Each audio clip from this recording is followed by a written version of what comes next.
Good morning. You're now listening to Kingston Community Radio, airing on FM 92.5 and AM 920 WGHQ, Kingston, New York. This programming is brought to you by our listeners and corporate underwriters who are interested in presenting local community radio. The opinions expressed on this program do not represent those of Pamel Broadcasting or Kingston Community Radio.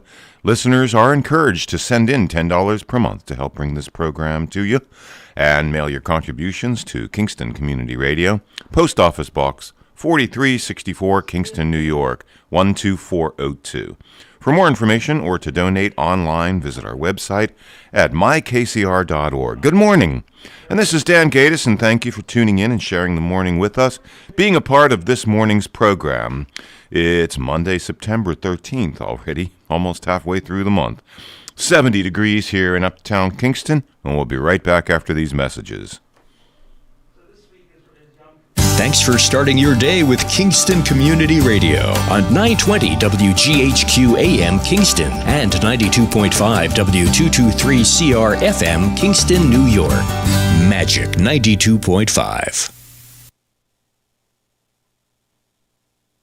Thanks for starting your day with Kingston Community Radio on Moms, we don't know how you do it all, but you do.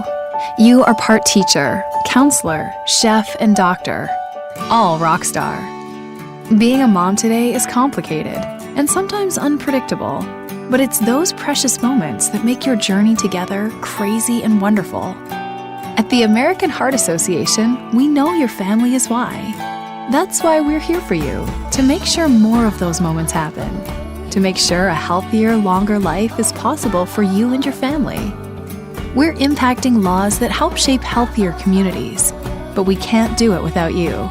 Moms are at the heart of change. So here's to you, Mom. Here's to impacting the health of our future. Moms United can make real change. Start by visiting lifeiswhy.org/moms. The American Heart Association and the American Stroke Association. Life is why.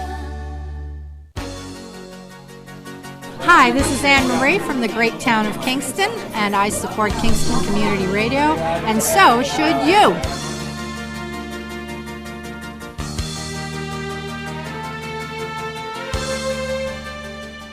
And thank you for being with us here at KCR, kicking off the week, and every weekday from 7 to 9 a.m., you are with us here at KCR on 92.5 FM, AM 920, and streaming online at mykcr.org. 331-9255 is your call-in number, and today is a Medical Monday with Dr. Eric Stanberg. And let's get to the on-air studio with Dr. Eric Stanberg and his first guest. All right, my first guest. All right, welcome to this morning's show. I think it's been a break here. I think we were last year 4 weeks ago because we had 3 weeks off. We had... right? It was, I lost track. We do the first 3 Mondays of every month, and August was a 5-Monday month, so the 4th and 5th, and then there was Labor Day. So now we're back after a month. I'll be here from 7 a.m. to 9 a.m. I am here in a very crowded studio right here. We got Ms. Robin Baker joining us. Good morning. Everybody's favorite conversation facilitator. Correct. To give us the voice and perspective of the lay person. I don't know about that. So I don't get too jargony. Yeah. And then also we have a guest, our medical student for the month is a young doctor of the future named Thomas Richter. Hello. Nice to meet you. Thomas hails from Pittsburgh. Steelers won last night. They did, yeah. You follow football. You said you didn't, yeah. You didn't care about the Pirates. They're kind of lame. Yeah. They weren't supposed to win, but they did. Yeah, they Pittsburgh. did. Yeah. Good game. All right, so we'll be Go here from Stillers. Go Stillers. Yes. All right. Are you Dan's from a fan Pittsburgh too? too? I'm or from something? Pittsburgh too, Tom. Oh, look at that. I forgot he was from God. Pittsburgh. There we go. And is our friend Chris from Pittsburgh as well? Shout out Christopher Nedden. Yes. Great win. Is he from Pittsburgh or is he just like Pittsburgh? He just loves them. All right. Like is not the correct word. Yeah. All right. So we'll be here from 7 a.m. to 9 a.m. to talk about various medical subjects. And first, I just we'll have a little conversation with Thomas. What do you think? Can't wait. All right. So, Thomas, you are now in the 4th year of your medical education. So just for people to understand, medical school is typically, or is, a 4-year school, usually after college. Some people do a combined program with their college years and their med school years. That could be a 6 to 7 year program. So you're in the 4th year. So this is I remember really enjoying my 4th year of medical school. As a matter of fact, being the first time I think enjoyment in medical school entered the same sentence for me. But it was really a time when I started to say, hey, I'm going to make it. I'm going to be a doctor, and getting to kind of be motivated from inside about, learning things rather than just kind of like, got to study for a test, got to do this, That's what we call internal versus external motivation. We all stray for a state of internal motivation. Yes, we do. See how much she contributes to the conversation? Anyway, so what do you think? How's your 4th year going so far? What are your thoughts and your opinions about overall how things are going for you as a doctor of the future? So, yes, I agree. I would say the 4th year is definitely a lot more of what I would say internal reward, because really you get to pick what you want to do. Right. So 3rd year, I'm doing core rotations. Right. And, it's good to get an experience from everything, Right. but it's nice in your 4th year to sort of decide what you're going to be doing. So, for example, I'm going to be applying to radiology, so I got to do more rotations in that. And then I'm doing family medicine, which I also really enjoy. So, yeah. All right. So, yeah, Thomas has chosen to go into radiology. He likes to be in the dark. And but you better double up on your vitamin D now, because you won't have much sunlight in your future. But anyway, yeah, so this is exciting, And I remember in 4th year medical school kind of like being like, I'm ready, and everyone's like, just relax. You're going to be a resident before you know it, But it's exciting. So he's starting to apply for residencies. Quite simply, what made you kind of choose radiology? What is it? Sure. So I would say that compared to a lot of medical students, I'd say I'm probably a little more introverted. So kind of enjoy sort of the idea of radiology. You come in, you have a task, list for the day, and it's just kind of like solving puzzles on your own. And I really like that. Everyone said, if you liked your first 2 years of medical school the most, which I did, which is probably bizarre, then maybe radiology is for you. And then I tried it, and I really like it, yeah. A lot of people don't realize radiology is, a lot more than just X-rays. There's CAT scans, MRIs, ultrasounds, and a lot of what they call interventional radiology. What would be some examples of interventional radiology? Interventional radiologists are the ones who can maybe show you almost like an X-ray in real time. They'll do like fluoroscopy, so they'll put in some dye, and you can actually see what's going on in the blood vessels, and maybe they can put a stent in. A stent, like open up a clogged blood vessel. Yeah.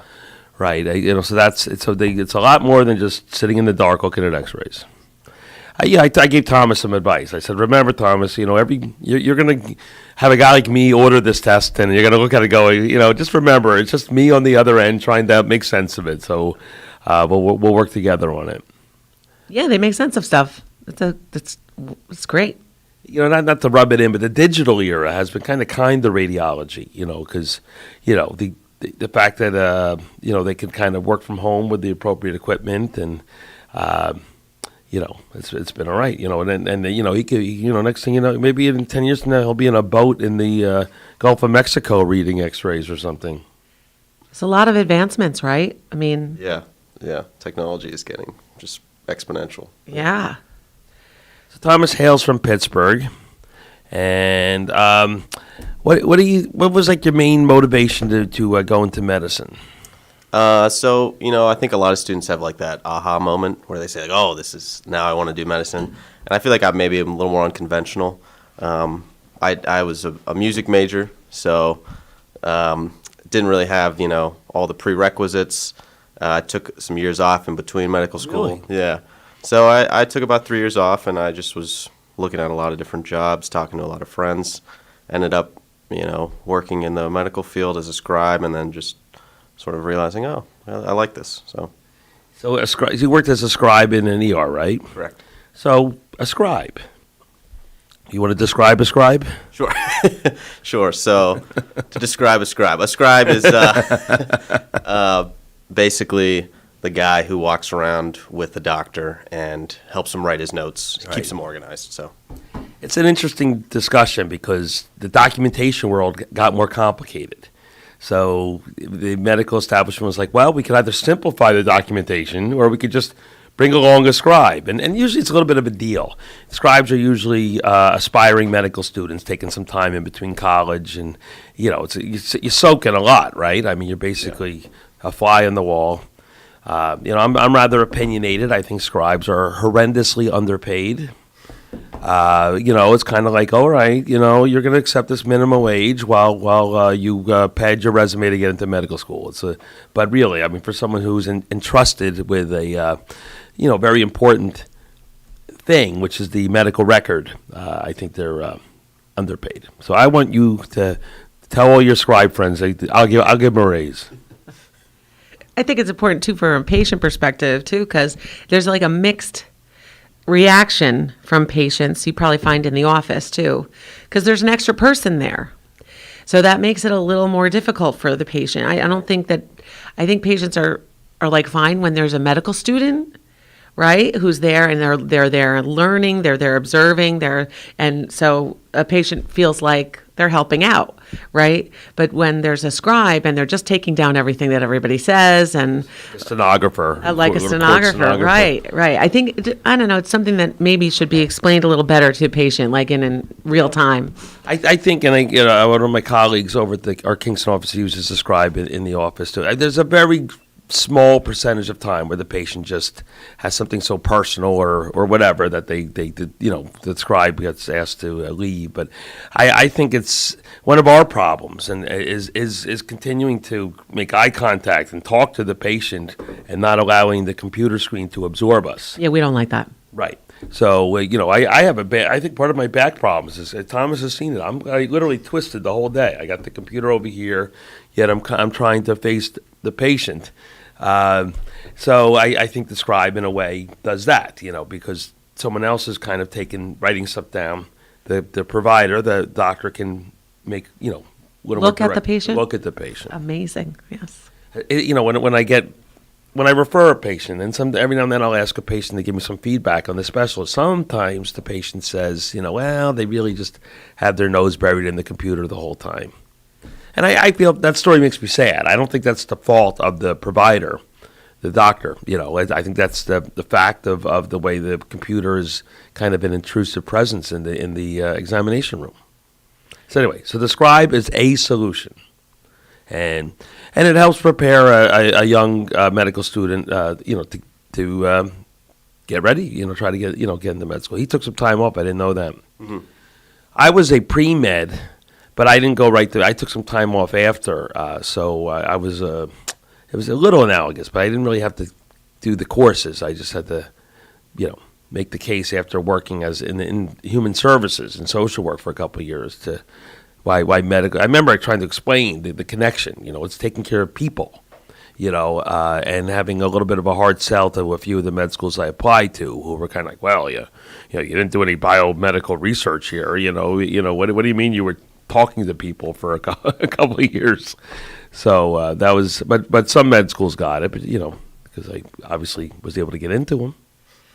Right, you were an English major, and Thomas said he was a music major. Right, and I think there is a good tradition of physicians kind of in the arts or the humanities, and I think it prepares us, very appropriately to be physicians as well. That notion that every single med student has to be a biology major and has to get their name on some research project, write a paper. Yeah, exactly.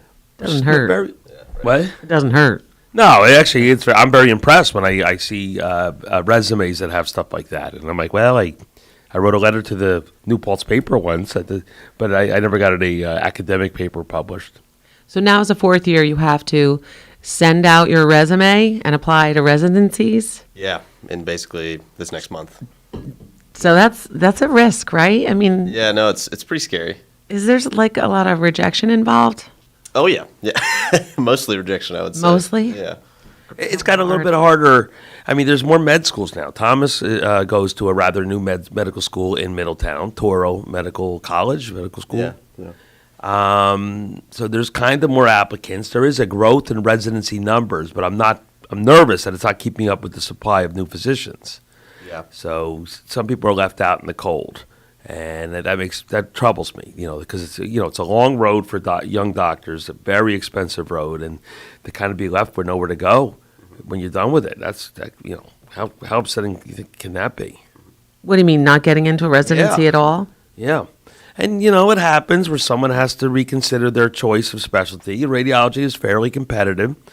Other fields, people want to be orthopedists, for example, and they wind up having to choose another field because they weren't able to get a slot, so to speak. So it's tough. Yeah. Yeah. All right. Well, and do you feel like your medical education has done a good job of preparing you?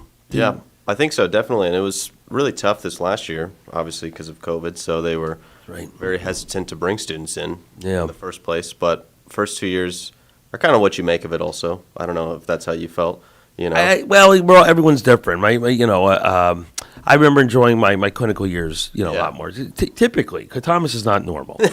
Your 4-year medical school is composed of two kind of what they call didactic years and then 2 clinical years.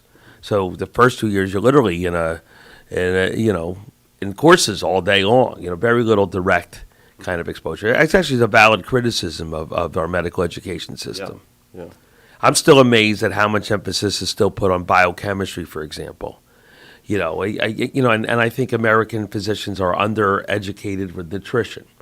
So it's to me, biochemistry should become a nutrition and kind of wellness component of the basic medical education. And, I had to learn, I don't know if you ever heard of the Krebs cycle. Have you ever heard of that? I've heard of it. Yeah. It's we had to learn it, Thomas probably as well, had to learn it in high school, had to learn it in college, and you had to learn it a third time in medical school. Just memorize this thing with these little components, and it doesn't mean anything. Let's hear it.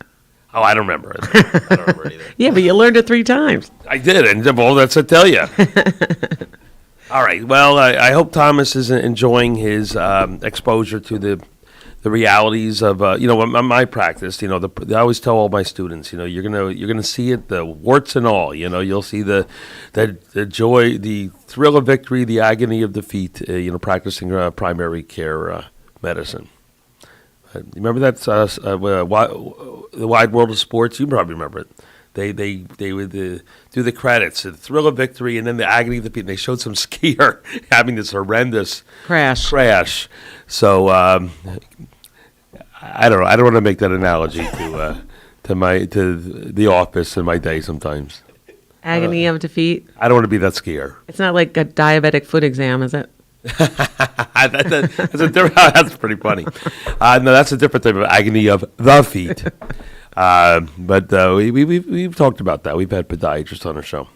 So we always want to talk about some bread and butter subjects. Actually, I have a sort of informal curriculum to our radio show. I kind of revisit general topics, because part of what we're here is to explain to people listening, various healthcare topics. Yeah, and then we get lucky and get some callers, too. Right. So what's our number again? 331. 9255. Yeah, exactly. 331-9255. All right. So I thought we would talk about high blood pressure, kind of a bread and butter subject. And Thomas certainly sees me treating that all week long, several times a day. I feel fine. That's right. I don't want to know, Doc. I feel fine. So one of the nicknames for high blood pressure is the silent killer, because you do feel fine. It's unusual for a patient to feel that their blood pressure is elevated. That does happen, and that can be sometimes called a malignant hypertension or a hypertensive emergency. But you're talking, those numbers are really high, like 250 over 120.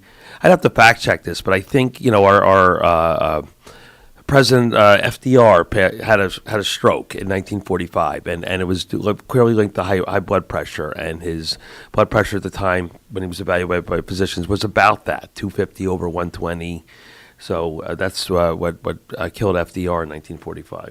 Anyway, it's always good to kind of put a kind of historical twist on things when appropriate. Anyway, so why do we care about high blood pressure? Do you want to begin with that answer? What's the big deal? What's the big deal? Yeah. So I guess in simplest terms, the higher your blood pressure goes, the more effect it can have on organs. On organs, right. Heart, your brain, like you were Heart. saying, stroke. I mean, That's right. heart failure, things like that. So That's right. You know, imagine a plumbing system, because in a way that's what our blood vessels are, that has the pressure too high. Eventually something's going to happen. A pipe's going to burst or whatever. So you're right. So it's a major risk factor for heart disease, heart attack, and also stroke, and then some other things like kidney problems.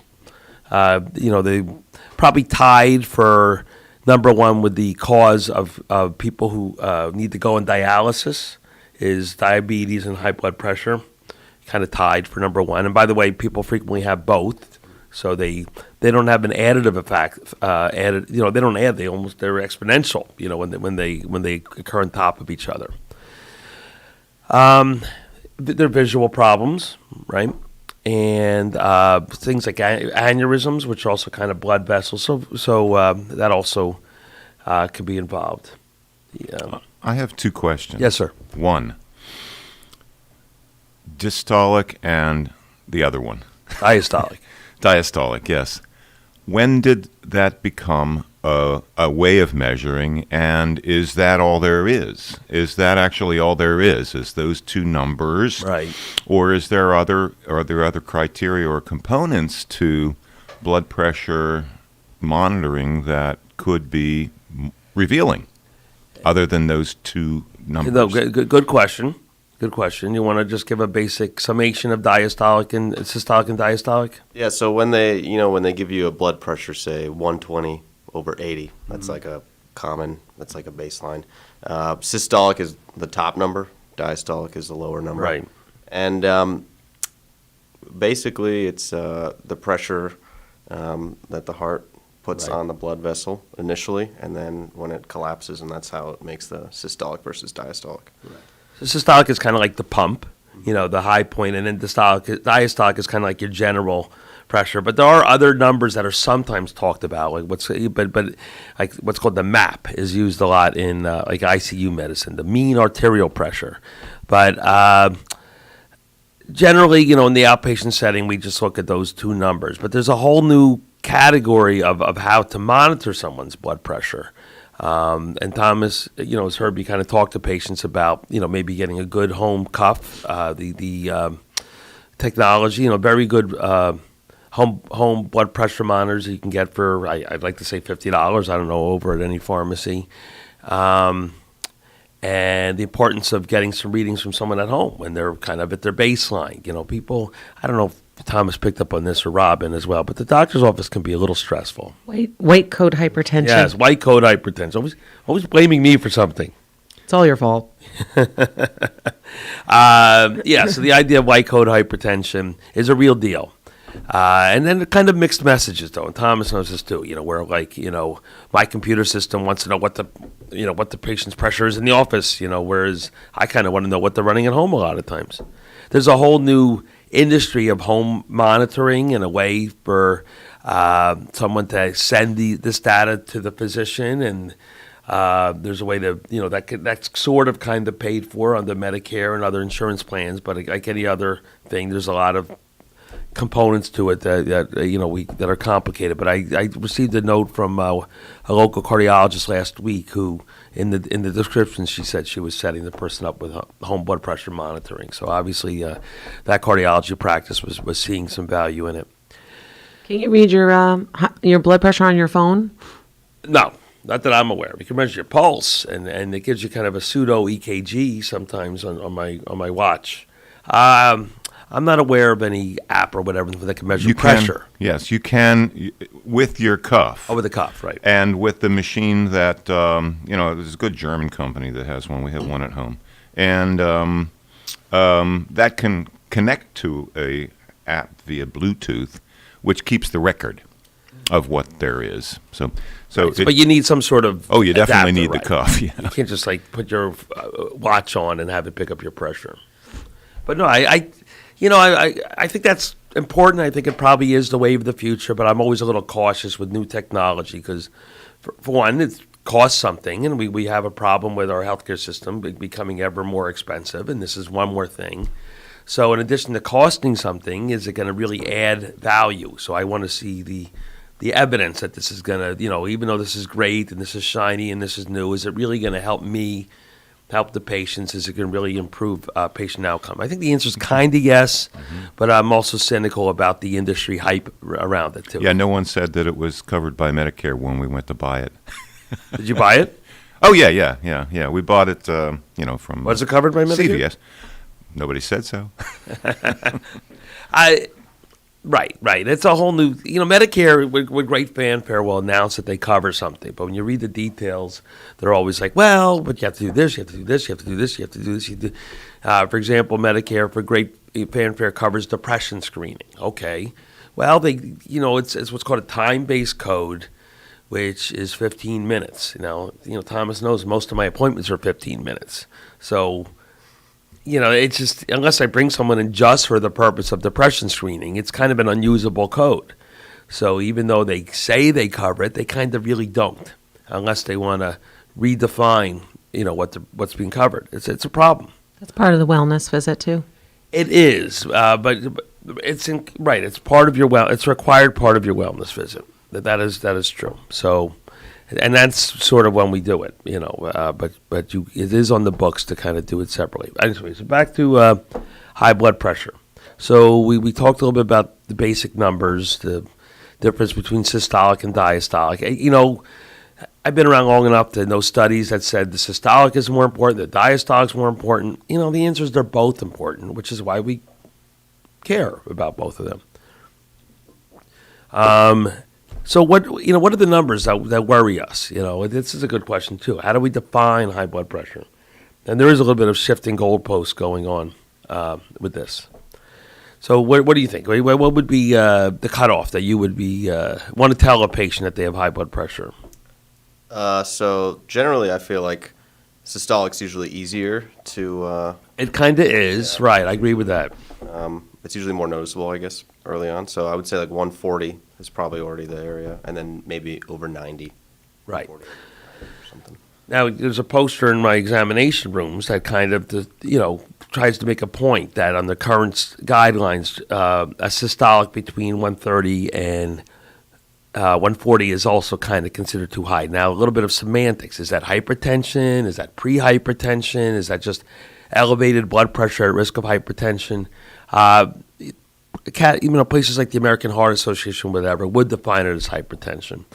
That doesn't necessarily mean I'm going to tell someone who's got a systolic of 136 that we're going to put you on medicine. I can now kind of incorporate that as a focus on what we call lifestyle modification, which is really an important part of the treatment, whether it's the initial treatment or if someone needs medication, it's also part of the treatment. So what would be some lifestyle things you would tell someone?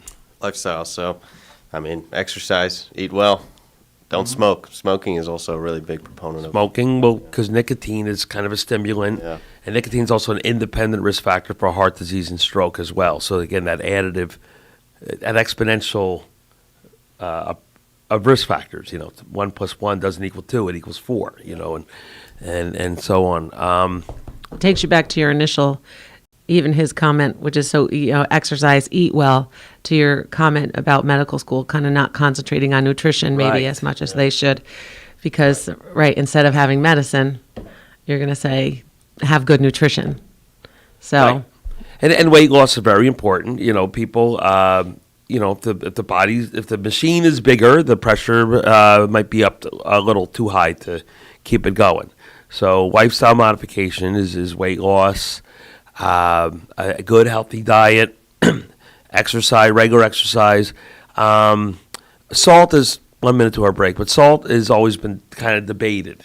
What's the role of low salt? And I've read conflicting articles over the years. Salt makes you retain water, so if you retain water, your pressure is going to be higher. Kind of the opposite of a diuretic, by the way, which is a commonly prescribed medication. But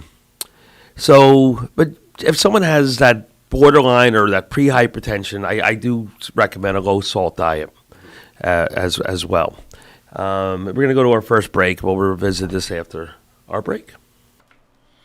Thank you, Dr. Eric Stanberg, Robin Baker, and Thomas Richter. Thank you so much for being with us so far today, and we look forward to our 7:30 half hour. You are listening to KCR, Kingston Community Radio, on AM 920 and 92.5 FM. My name is Dan Gatis, and it is 7:30 a.m. this Monday, September 13th, and 70 degrees right now here in Uptown Kingston, and we will be right back after these messages. Thanks for starting your day with Kingston Community Radio on 920 WGHQ AM Kingston and 92.5 W223CR FM Kingston, New York. Magic 92.5.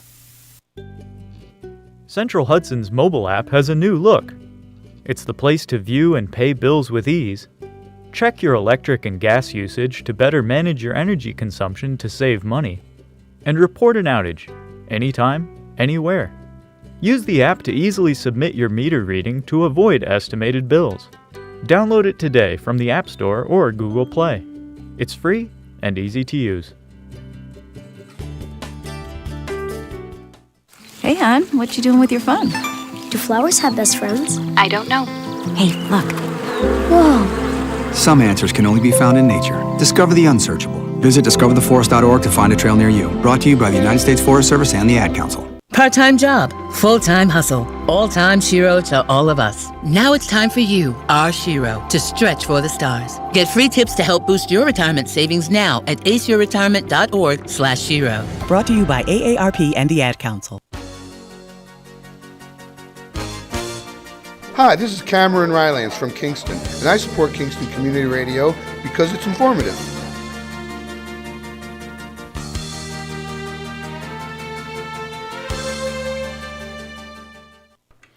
And you're with us here at KCR, Kingston Community Radio, AM 920 and 92.5 FM. And this upcoming portion of Kingston Community Radio is brought to you by Central Hudson. Little weather and forecast for the next few days. And with all those rain clouds going above us right now, I'm a little leery about this one here, a mix of clouds and sun with a high around 80.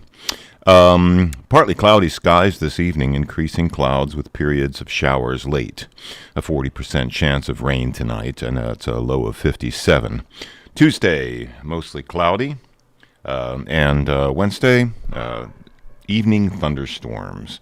And let's get back to the on-air studio with Dr. Eric Stanberg, Robin Baker, and Thomas Richter. Thomas Richter. All right, welcome to the second half hour of this morning's show. Our phone number is, I'm going to say it right, 3319255. It's getting so good, Dan. It's only been 8 years. Mental exercise. He has a mind for radio.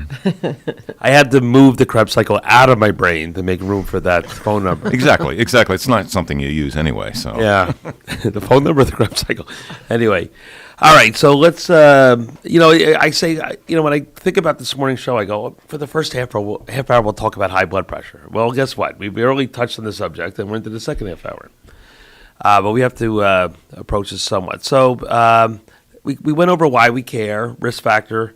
We went over lifestyle changes. We went over the importance of being there. You should be screened for it. When patients, I say to patients, you should come see me once a year. They go, well, I say, look, even though you're healthy, we're doing a lot in this visit, and there's another whole component, which is also just kind of, picking up on other risk factors, as people get a little bit older, they put some weight on, and then, other things can come along with that, high blood pressure, diabetes, whatever. So it's the possibility, a potential for a physician to kind of intervene with that. It's a common criticism of doctors, by the way, that we don't care about wellness. We've heard that a lot, right? We want to keep people sick. What? You treat sickness. Yeah. We want people to be sick. That's how we make a living. Have you heard that? It's not true. Of course it's not true. So here we are going on and on about something that you don't know you have. And we want to identify and treat it so you don't get sick. So, all you got to do is think of one step further. That criticism of physicians like myself is really not valid. These conditions just happen, or do patients bring it on themselves? I mean, the risk factors are different for different like ages, right, and different women and men, right? Isn't it different? Well, we didn't go over the importance of family history, which is very relevant. High blood pressure does run in families, so that's one thing that's important, and that should be part of an interview. When family history is an important part of our any patient evaluation. As we get older, pressure goes up. One of the old-fashioned terms for high blood pressure was hardening of the arteries.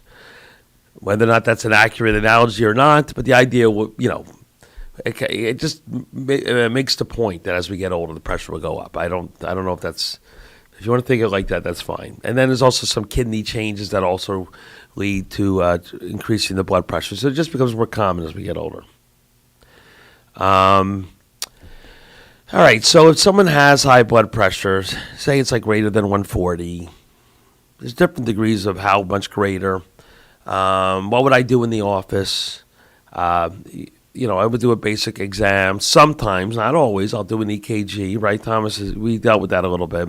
It's probably not a bad idea if you have high blood pressure to have an EKG. And I think every cardiologist and most doctors will say that's part of your treatment. I don't necessarily do it at the first visit. Sometimes I feel like I don't want to scare the patient away. Some guy is coming to the doctor for the first time in 10 years, and we're all of a sudden like, "Got to do this, got to do that." And the guy's like, "I'm not coming back." So sometimes it's kind of stages of induction. That's a bad choice of words, too. Right, because people kind of go into denial, don't they, about this particular thing? Right. They're like, I don't know, that's it. They feel okay. And that's a balance in primary care in general. When I'm trying to talk to someone about prevention, and then other topics might come up, like colon cancer screening. Sometimes I really ease the patient in over subsequent visits rather than just kind of brand new patient. We're gonna pounce. And that's something that's really not. Thomas will tell you it's a little bit of a frustration. It's not really bad. It's hard to measure. When they measure me, they're like, what percentage of your patients have had their colon cancer screening? They don't understand that it's kind of a work in progress for a lot of patients. I've been, some patients I've been counseling for a couple of years until they finally get it. All right, but that's a aside. So an EKG is a basic physical exam. You just want to listen for maybe heart murmurs or regular heartbeat. Remember, anything that puts strain on the heart can also lead to problems there. When you do an EKG, you're looking for something called hypertrophy, which is thickening of the wall of the heart, and that can also give me some evidence that, hey, this has been going on a while. Is your pulse involved? Yeah. I mean, like, can you have a low pulse and have high blood pressure? You can. A lot of people, though, we're in a kind of caffeinated, stressed out era here, so it's usually the opposite. Someone's just kind of got the pulse up and they're just kind of adrenaline's flowing, and that's more likely to do it. There are very good studies talking about things like meditation and biofeedback and what do they call it, mindfulness, and the ability of those interventions to lower your blood pressure and your pulse. Again, it's hard to measure, and it's hard to focus on. And Thomas will agree with me. The way I'm measured now is very results driven. What's my what's my patient's pressure? What's the pressure? So there's the idea that I'm trying to go through other routes other than the quick fix, which is medication. All right. That being said, medication is frequently necessary. So you also want to have some regular blood work. You want to have your kidneys checked. You want to have your cholesterol checked. Cholesterol is yet one more risk factor that kind of adds to the high blood pressure. In most cases, you want to have a glucose level check to be screened for diabetes. Diabetes is similar to high blood pressure in the sense that it is frequently without symptoms. Sometimes we'll run some other tests like a thyroid test. And both an overactive and an underactive thyroid will raise your blood pressure. If the EKG is abnormal, I might order an echocardiogram, which is a kind of another way to look at the heart. Again, depending on the case, depending on the symptoms, I might even refer the patient to a cardiologist or a nephrologist. A nephrologist is a kidney specialist, but understanding that the kidneys have a major role in blood pressure, they are also frequently medical specialists that deal with challenging cases of high blood pressure. Thomas will know because they probably made him learn about these unusual conditions that increase your risk of high blood pressure, like adrenal problems. But those are what we call zebras in medicine, right? You remember the phrase I told you about? If you hear hoof beats, think horses, not zebras. Right. Did you hear that in your medical education? No, it's very true. So, you start kind of with the common things, so there are some unusual causes of high blood pressure. A lot of those can just be, the routine blood work kind of gives you clues about that, so if it's normal. All right, so if it's time to start medication, we start it. There's different choices. We sometimes something called a diuretic, which kind of gets you to excrete the extra fluid, kind of like letting a little steam out of the pipes, bringing the pressure down. Something called a beta blocker. Beta blocker kind of blocks your adrenaline. So your adrenaline makes the pulse go up, the blood pressure go up, so beta blockers kind of drop that. These things are called ACE inhibitors. Anything that ends in pril. A lot of people on meds like this, lisinopril, quinapril. These are very, very good medicines. And the reason they work is too complicated. I don't want to explain it. But the evidence that they protect your kidneys, not just bring your pressure down, but protect your kidneys and protect your heart from the risk of high blood pressure over time, important. And then there's something similar to them called ARBs, which end in tan, like losartan.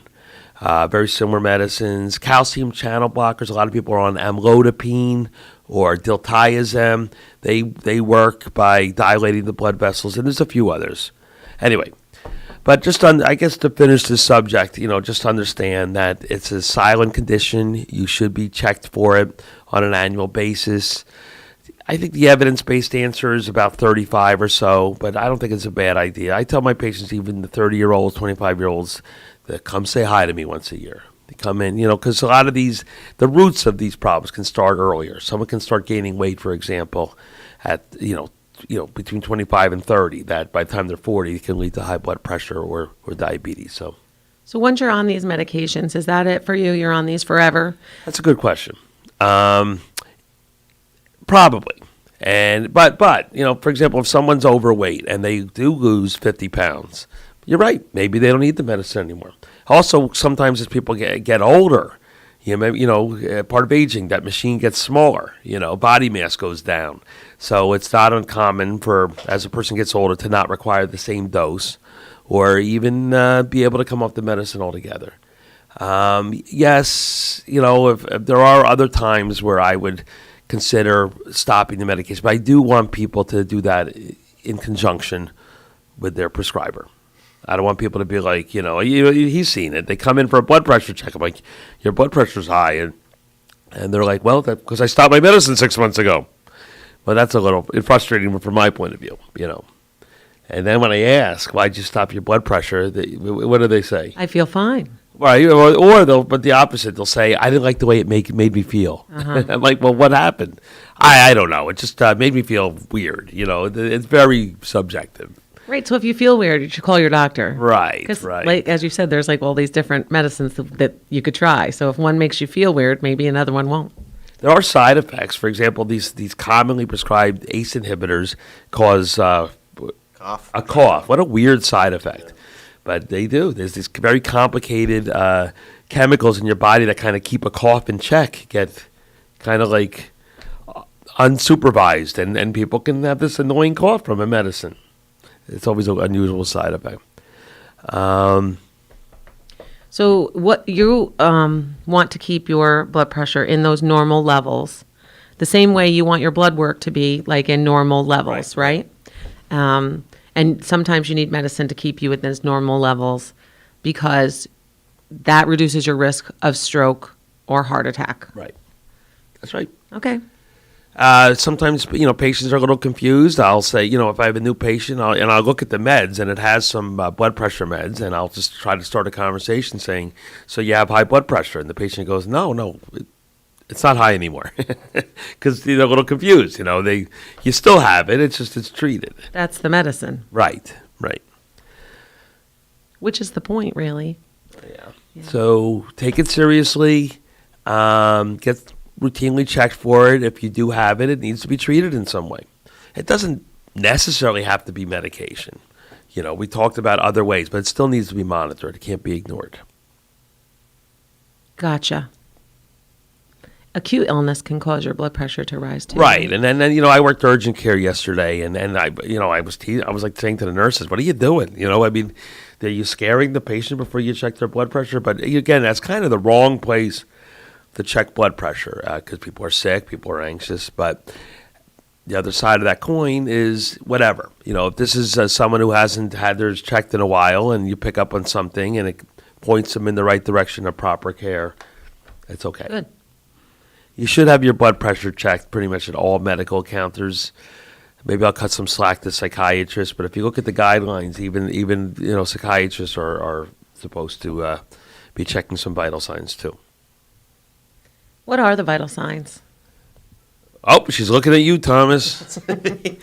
So blood pressure, heart rate, pulse ox, so just like the amount of we call it SAT. Yeah, oxygen in your blood. Right, which is kind of a newer vital sign. Yeah. And what amazing technology! You put this thing on the finger and it tells you your oxygen level. I don't know how it does it, but go on. What else? Respiratory rate. So Respiratory how rate. much you're breathing. How many times per minute. And temperature. Temperature, right? Yeah. And you really should have a full set of vitals. That's what they're called vital signs for a reason, because they're considered essential to the evaluation of a patient. A controversial subject was when pain was thrown in as the fifth vital sign or the sixth vital sign, depending on how you commented. The problem with that is signs, kind of by definition, are things that are objective, that can be measured. I could check someone's pulse. I could check someone's temperature. So now that we're turning back the clock and we're seeing how problematic that was to call pain a vital sign, it was subjective to begin with, so that's a subject for a whole other time. That's a big topic. Big topic. Mm-hmm. That's our slogan for this show, by the way, Thomas. Yeah. Medical Mondays, that's a big topic. That's a big topic. You should really make those T-shirts. Right, well, look how big blood pressure got. I know. So should I segue on to another subject? Sure. Okay. What? Thomas and I can't wait to hear what I guess we should talk about COVID, because it's still here. It's still relevant, still important. I just heard driving here this morning on the radio that Dutchess County has a 6.2 rate and Ulster County is not too far behind. And they're talking about instilling new measures. Nobody wants to shut anything down again. Right. But in just taking these small measures again, they're talking about the distancing in restaurants, masking, and just moving forward more carefully because of the rise in cases. Right. And it comes back to a bigger topic, which is the vaccinations.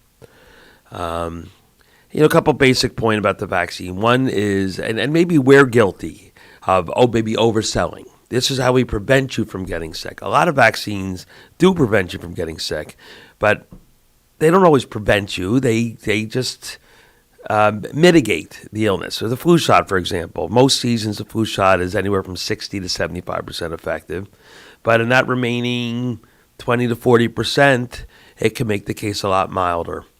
And that's also true of the COVID vaccine.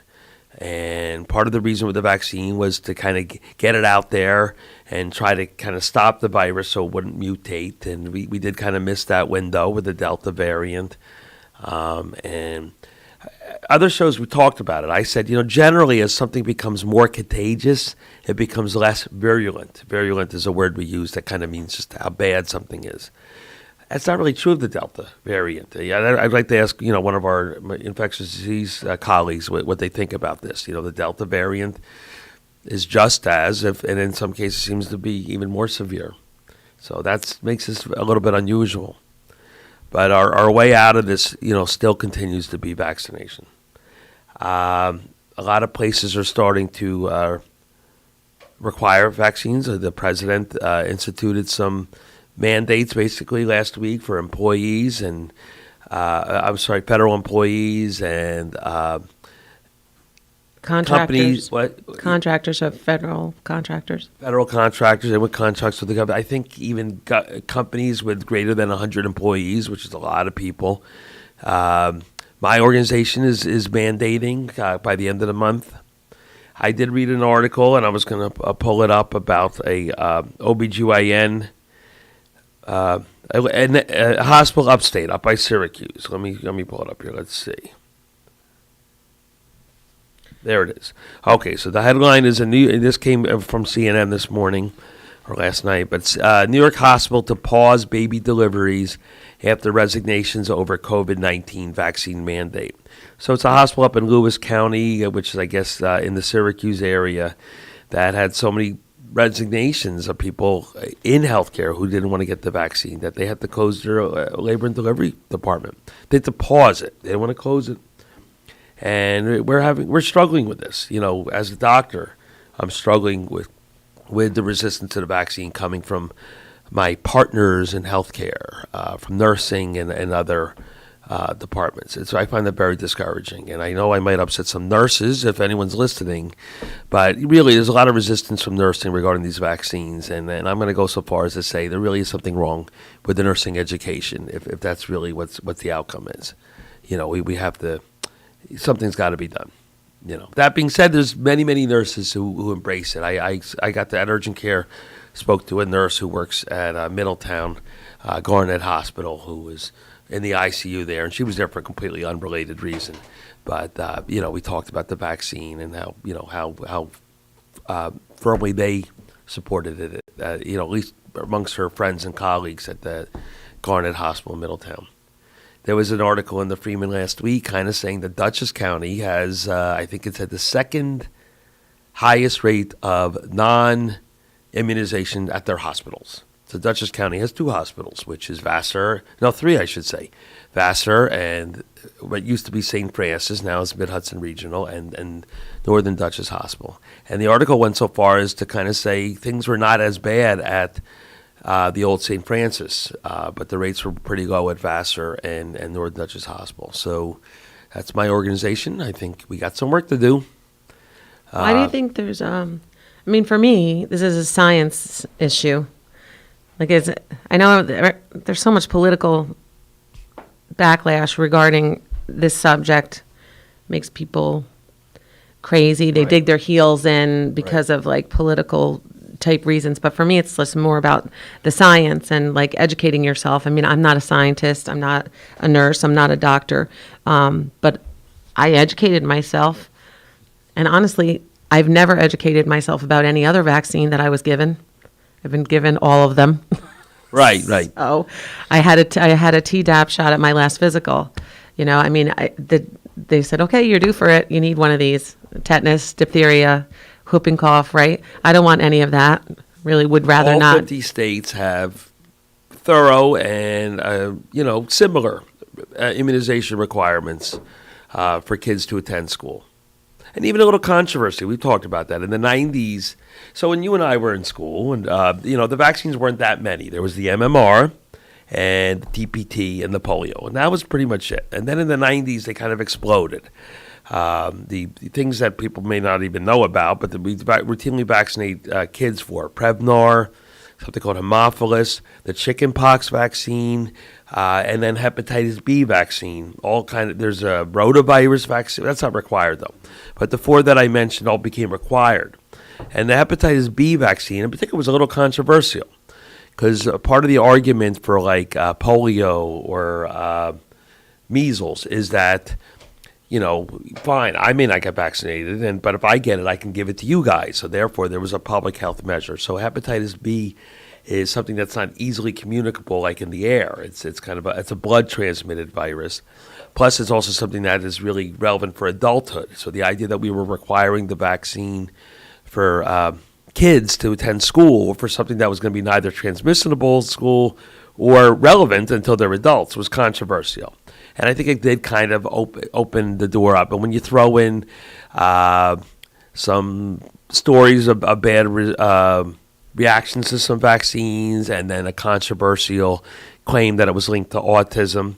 So also remember that during this past 30 years, the sensitivity to diagnose autism and what they call spectrum disorders has also exploded.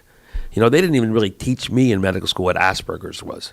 I remember hearing about it in my residency, and the psychiatrist I was working with kind of explaining to me that it was kind of social autism. So they didn't really teach it. And then, from the point of view of a parent with unfortunately with an autistic child kind of looking for a cause, something must have done this. We see that a lot with patients, something, must have made me sick. Something must have made my kid sick, and it's complicated. So some reports that have really been debunked linking vaccines to autism, but did kind of open up this door of an anti-vaccine movement. I've talked for a long time about how the non-vaccinators prior to COVID were frequently kind of highly educated people.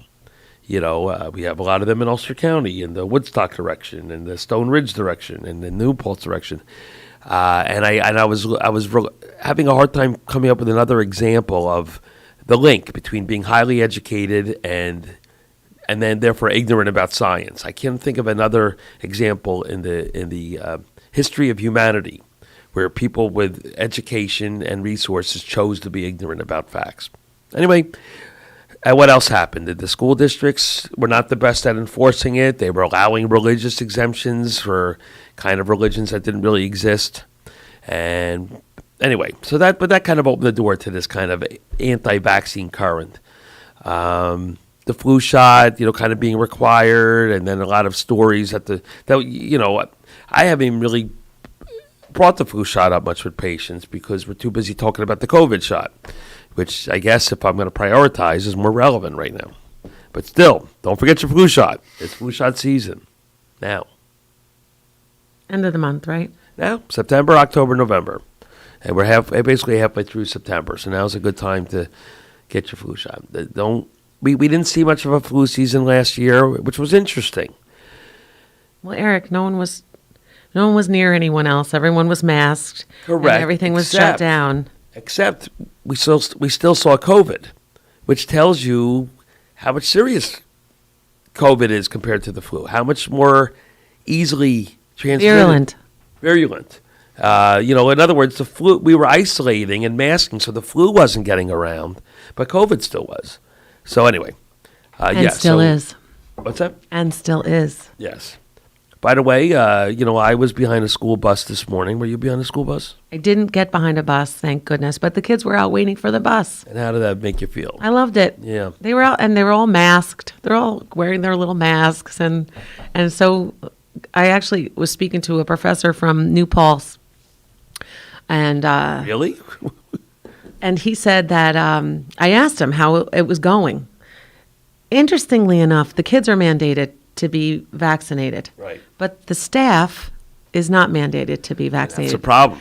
I can't understand a lot of these. It's probably some legal issues, rules. But anyway, so he said, the staff, to his knowledge, were vaccinated, even though there wasn't like this mandate.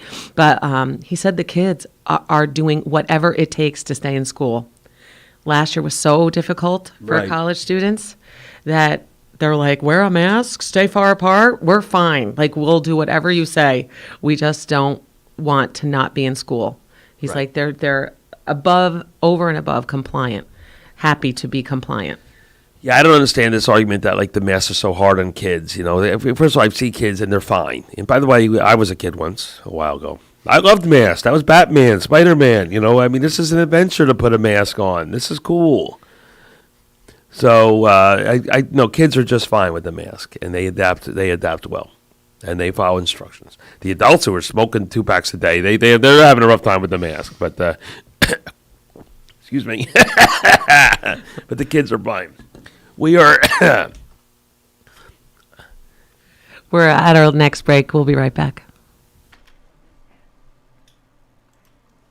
Okay, and thank you, Dr. Eric Stanberg, Robin Baker, and Thomas Richter, thank you so much for being with us today. And we'll continue after our break here. KCR is Kingston Community Radio, WGHQ, AM 920 and 92.5 FM. It's 7:59 right now, and it's Monday, September 13th, and 68 degrees here in Uptown Kingston. This last portion of Kingston Community Radio was brought to you by Central Hudson.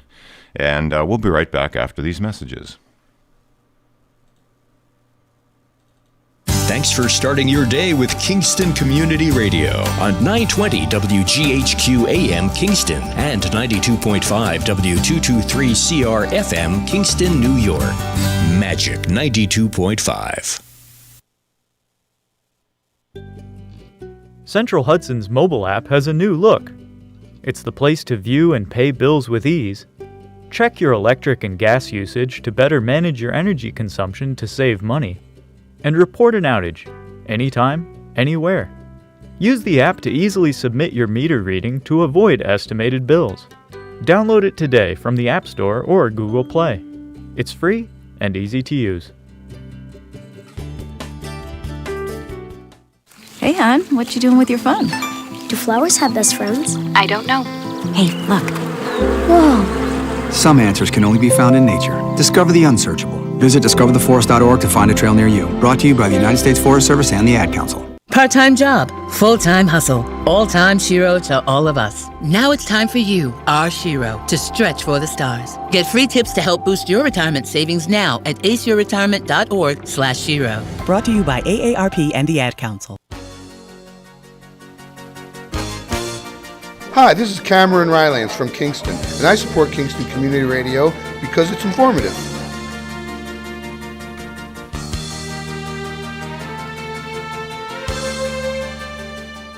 And we're back. You're listening to WGHQ, AM 920 and 92.5 FM, the home of Kingston Community Radio. And my name is Dan Gatus, and it is 8:01 a.m., Monday, September 13th, and 68 degrees right now here in Uptown Kingston. And here's a little bit of Kingston and surrounding area weather and forecast. A mix of clouds and sun today with a high around 80. Tonight, that's a 40% chance of rain. Partly cloudy skies this evening, increasing clouds with periods of showers late. And low of 57. And Tuesday, mostly cloudy, a stray shower or thunderstorm possible. We've got about a 25% chance of that. And a high of 77 for Tuesday. Tuesday night, mostly cloudy skies with a low of 66. Same kind of 20% chance of rain for Tuesday. And Wednesday, partly to mostly cloudy with scattered showers and thunderstorms developing in the afternoon. Few storms might be severe, so that's going to be on Wednesday, and it's a high around 85. And Wednesday night, thunderstorms likely. We've got a 90% chance of thunderstorms likely, and a low of 64. This upcoming portion of Kingston Community Radio is brought to you by Herzog's.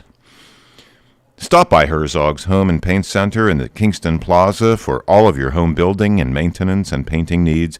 Discover the difference of buying local. Sales ongoing at herzogs.com. Now let's return back to the on-air studio with Dr. Eric Stanberg, Robin Baker, and Thomas Richter, and maybe birthdays. All right. Welcome to the second hour. I am sorry to say we don't have birthdays.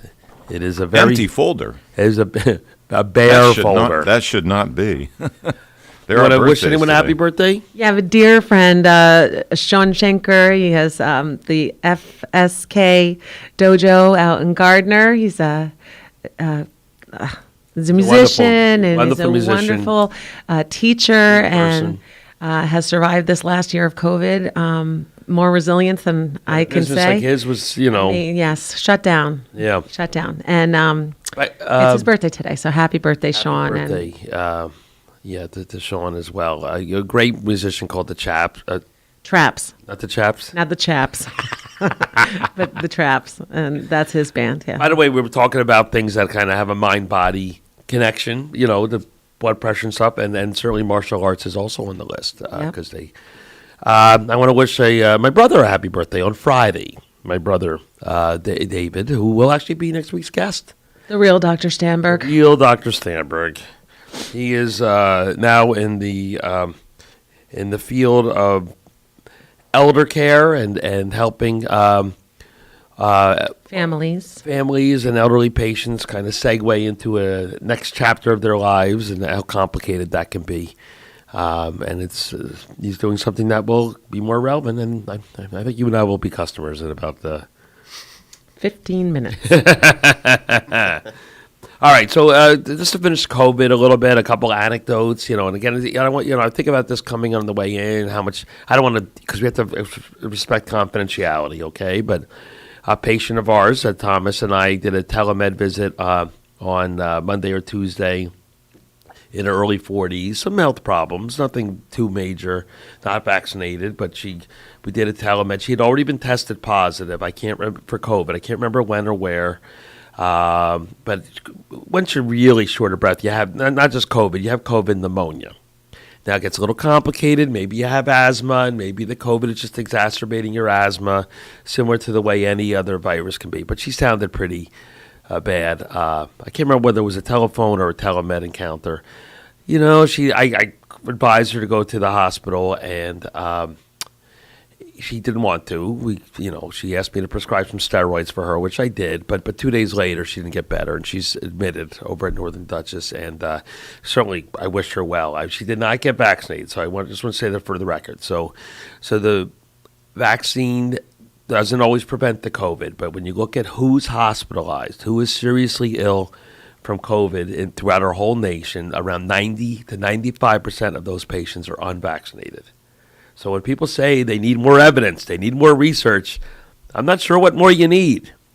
And then 650,000 deaths. I don't know what more evidence you need for that. And babies on ventilators. I just don't know what more evidence you're waiting for. So I wish this patient well. She's a nice person. It's the wrong time to have a debate. And then all you can do is check a website or go online. A lot of stories of people either dying from COVID or very sick with COVID, really trying to get the message out that they wish they had the vaccine. Unfortunately, there are some stories of people that even as they're dying. I remember reading about a doctor from South Dakota who taking care of dying people that even as they were dying, they were still kind of in denial about how serious this was and how upsetting that was for her. It's very sad. So it's very important that people get vaccinated. Anyone who works with this, still stories of elderly people who have AIDS, for example, at home, and the AIDS aren't vaccinated, and they bring the illness to the person. It's interesting the way it changed because the elderly, we did a pretty good job of getting the elderly vaccinated pretty quickly. Most of them wanted it, lined up, So that's one of the reasons why we're seeing it kind of in middle-aged and younger people. Let's just go over quickly before we end COVID, the criteria for being positive. And also let people know that there are home tests now. You can just get them at CVS or Walgreens, and it's kind of like a pregnancy test. It has one line on the shelf. One line you're negative, 2 lines you're positive. Yes, they're like 2 tests for $25 or something like that. Really? Yep. Wow. So there are those available. That's quite affordable too. And so what's the criteria though? But if you're positive, you have to. It's 10-day quarantine, right? If you're not symptomatic. Let's look at the test first, and they probably went over Thomas. The testing, the sensitivity and the specificity of any test. You want a test that's specific but also sensitive. So there's 2 tests, and they get used kind of interchangeably. One is the rapid test, and the other one's commonly referred to as the PCR, kind of the send down. So the rapid test is rather specific. If it's positive, it's positive, it's positive. So generally, if you have a positive rapid test, you don't need to do the send down. Would you agree with that? Yep.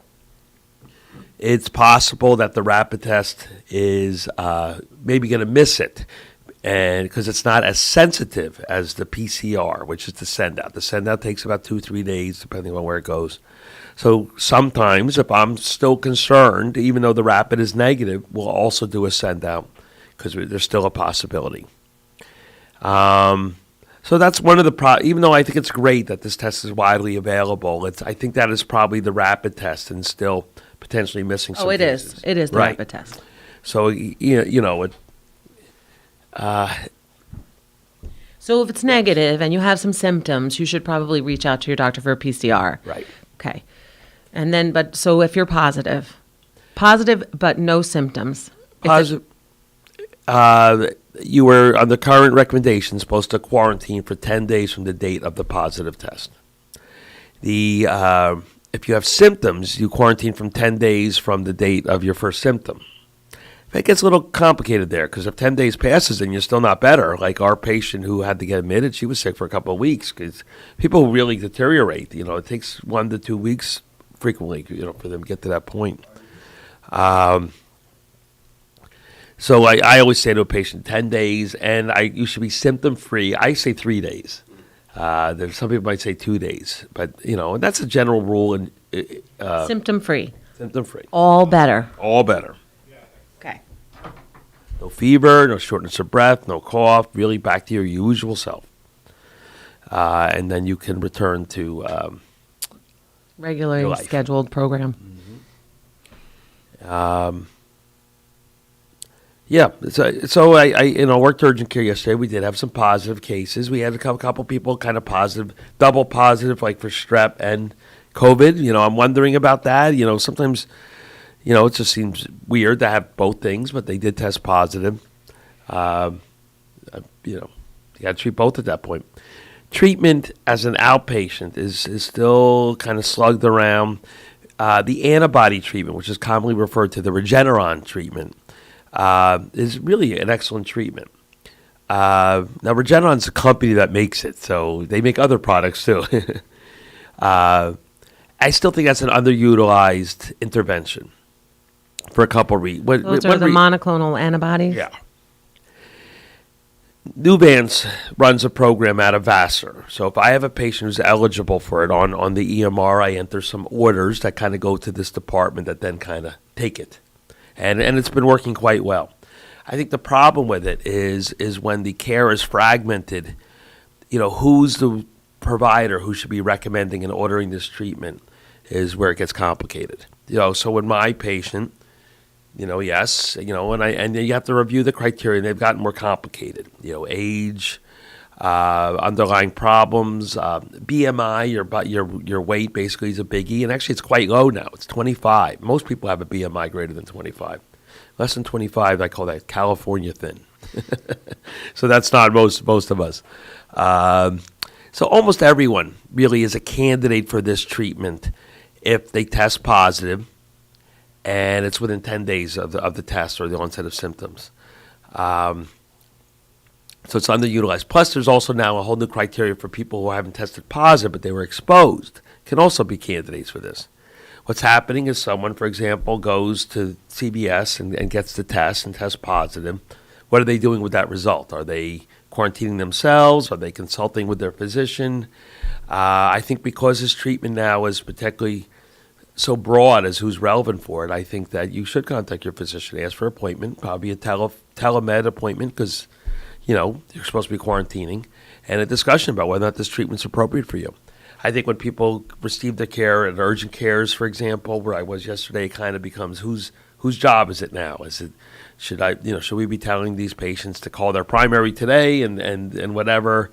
For that kind of fragmented care, it comes back to one of the themes of our show, which is the importance of primary care and a longitudinal care to help it rather than a fragmented care. And one last thing before we jump from this subject, the booster shot. The booster. It's there. It's being recommended. I tell my patients, I read the news and, watch headlines just like you do. Generally, yes, the booster is out and people are starting to get it. It seems to be 8 months after your last dose or your first dose, Thomas? I think second. Yeah. So you and I had my shots in January, so I should probably begin the process of looking into the booster. And I think think about it. If you go back to like February or March when the vaccine was out, but we couldn't get it. Patients were traveling to all parts of the state to get it, Plattsburgh and Binghamton. Where'd you have to go? Margaretville. That's it's still an hour more away. isolated than before. It wasn't bad. Maybe you drive an hour to get it. Yeah. So I think it's kind of like that. Now we're rolling out the boosters. So I tell patients, yes, let's begin the process of getting it for you. But if it happens next week or even a couple weeks from now, so be it. But yes, you should get the booster. And we don't know. Maybe we'll have to get boosters every 6 months, 8 months until the pandemic wanes. I was thinking a lot about Dr. Froud. And when he came on the show, he talked about the Russian flu epidemic of 1898. Thomas and I were reading about this last week. And when they studied this infection, it was felt to be a flu for a long time. But when they look at the genome, and don't ask me how they even get to it, it must be stored somewhere. It turns out it's a coronavirus. So Dr. Frau was making the point that if you look at this pandemic in 1898, you can get clues as to how this is going to kind of pan out. And unfortunately, it took a couple of years, a couple cycles, So I think we're in for kind of a, like a 3-year. The good news is we're about halfway through it, And historically. We had tools now that they didn't have in 1898. They didn't have vaccines, for example. Another interesting historical fact was that George Washington required the Revolutionary Army to have smallpox vaccines. So it gives you a couple of important points. How old the technology is, for people to go, I don't know what's in it. I don't know since it's not new science, George Washington got it. I don't think you get more American than that. So when people say this required vaccine thing is infringing on our rights or whatever, you could take it up with the ghost of George. He got the message. In those days, general health wasn't great, and the health of soldiers wasn't great. They were much more likely to die of disease than they were of any combat. Yeah, combat or Yeah, that smallpox vaccine is a very, very, very very interesting story. Yeah. Irish milkmaids were immune to smallpox. Okay. And that was because of a certain antibody that they were getting from the milk. Interesting. Kind of that's a different type of immunity. Science. Similar to what a breastfeeding mom can give to their baby. All right. So we should bring some finality to our COVID discussion. If you have not been vaccinated, please, please, please, please consider it. Get it. I think people are kind of coming around. Some people are forced to get it by their jobs, and I'm like, good. Maybe if, I don't know, my job didn't force me to get a flu shot, maybe, as a physician, maybe I would be negligent, forget to get it, that type of thing. So sometimes the prodding is what it takes. I don't know. I just have one comment. I just feel like we're really not allowed to get other people sick. Like it really should just be a common sense, a common man, woman thing. Like citizen. A citizen of our. I know a lot of people that smoke. I have some very, very dear friends of mine that smoke. They're not allowed to smoke by me. They have to go to a special designated area. They have to smoke somewhere away from me. They're not allowed to smoke next to me. And they don't. They don't even think twice about it. They don't question it. They just go to where they would like to smoke. It's their choice. They feel like smoking, good. They can go smoke. And that's okay. But they're not allowed to By make the way, me that sick. was an argument when and that didn't happen that long ago. No. Probably about 20 years where they started to ban smoking from bars. And, Right. that was infringing on our rights to smoke. Right, because they found out it was harmful. Right. Maybe other they people. knew it was harmful, but they proved it was harmful, and then they stopped allowing other people to hurt other people. They didn't stop people from hurting themselves if they wanted to, But another analogy is to things like seatbelt laws and motorcycle helmets. The argument there was, first of all, we don't want people to get seriously injured, but harm is measured in different ways. If someone, has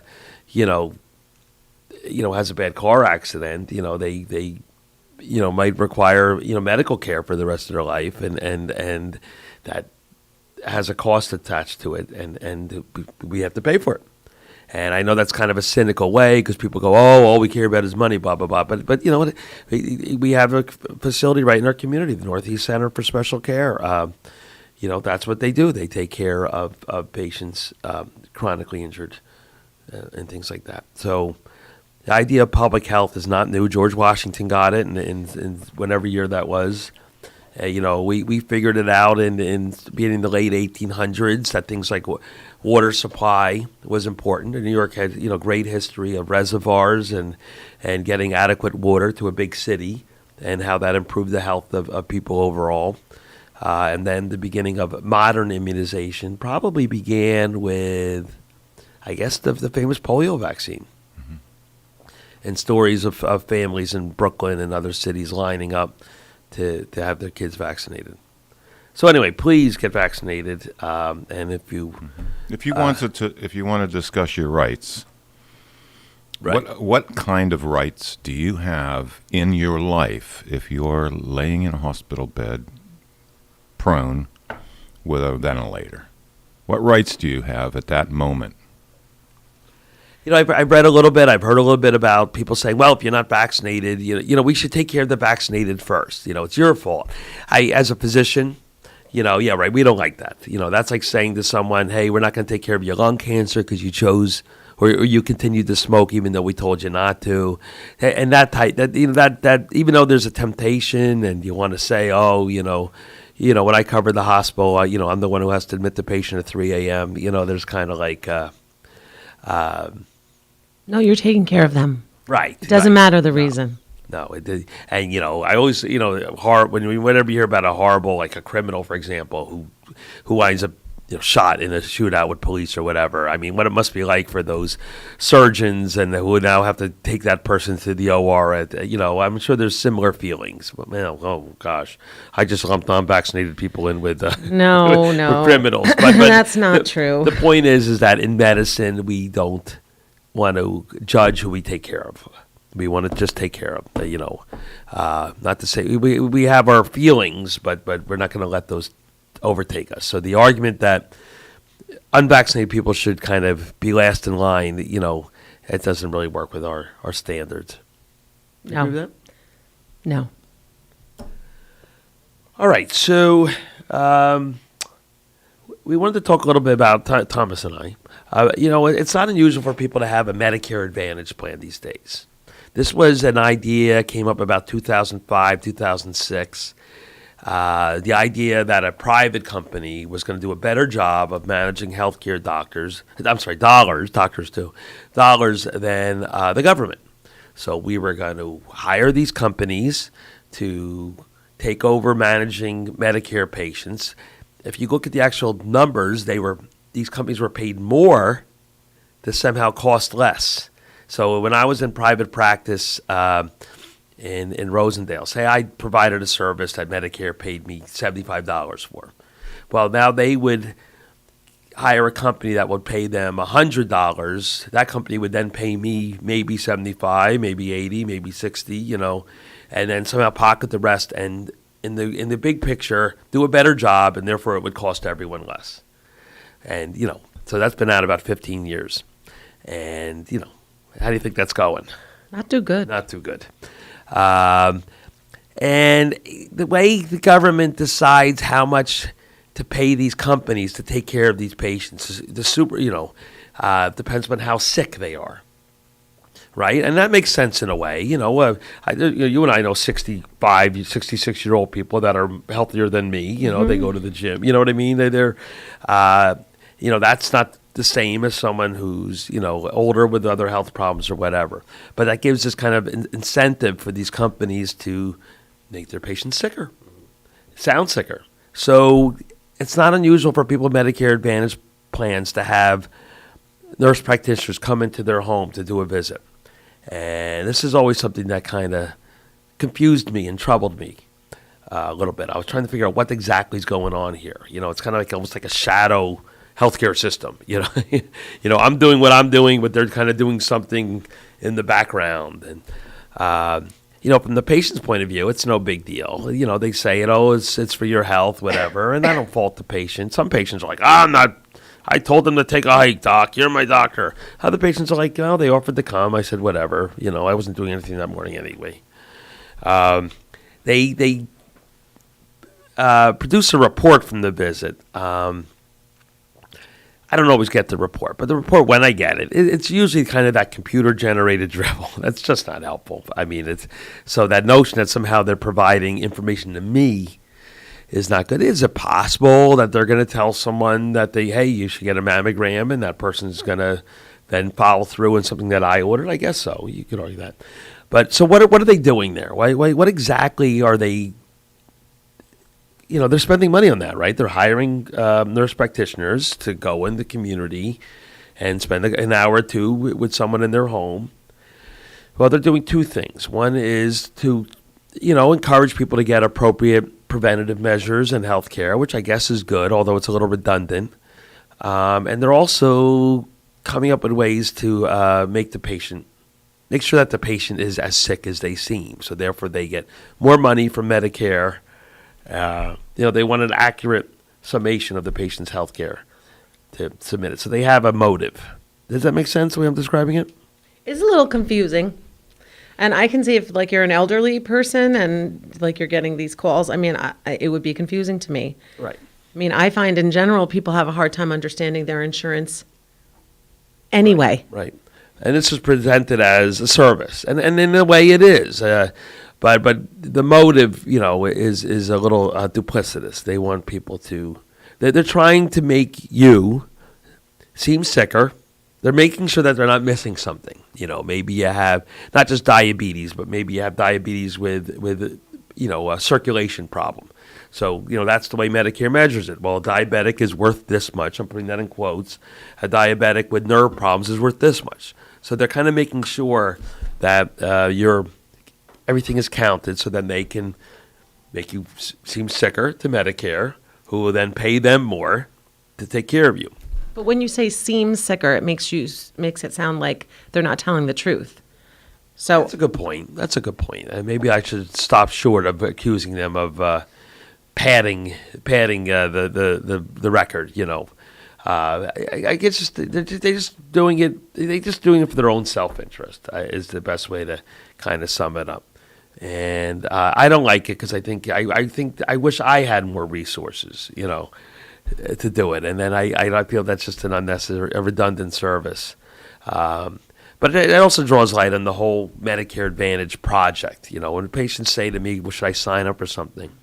I say, well, pay attention to the second word, advantage. What's the advantage to you? What is it? What are you getting out of the deal?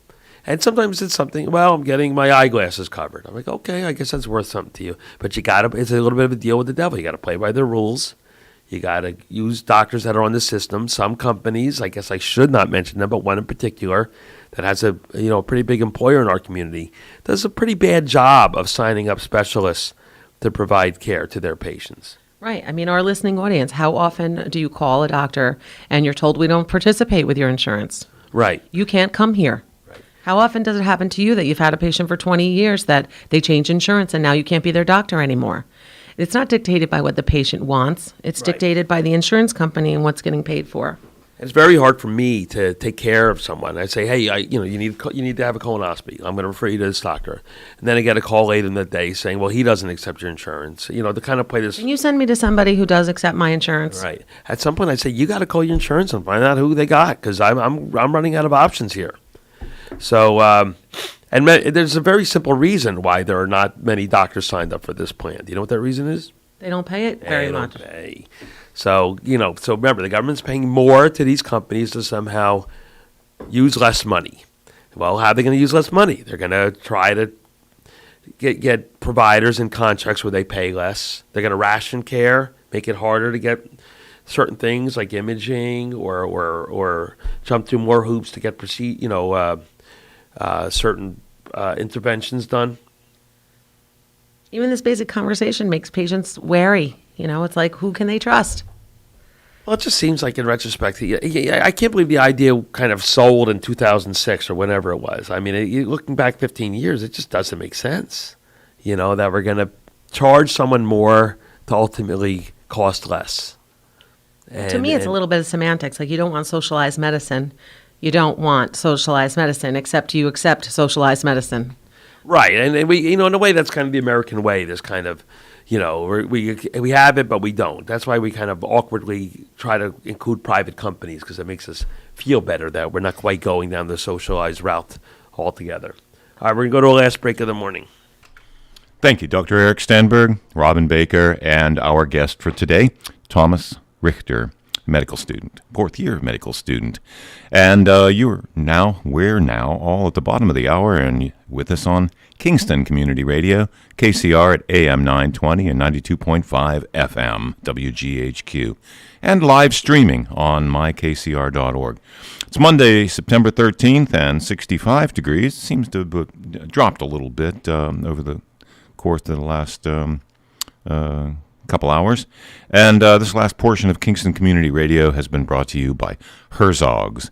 Because the colors and quality of paint you choose matters, Herzog's Paint and Design Center, located in the Kingston Plaza, is there for you, offering the largest selection of Benjamin Moore paints and the area's most complete line of painting supplies.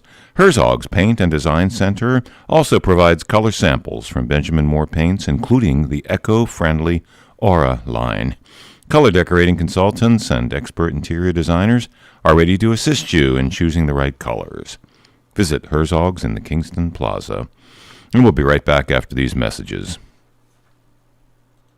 Thanks for starting your day with Kingston Community Radio on 920 WGHQ AM Kingston and 92.5 W223CR FM Kingston, New York.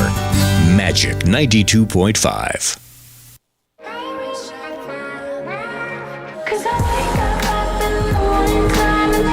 Hey, I'm Haley Kiyoko, and I know what it's like to struggle with mental health issues. If you have a friend that's going through a tough time, now is the perfect moment to reach out.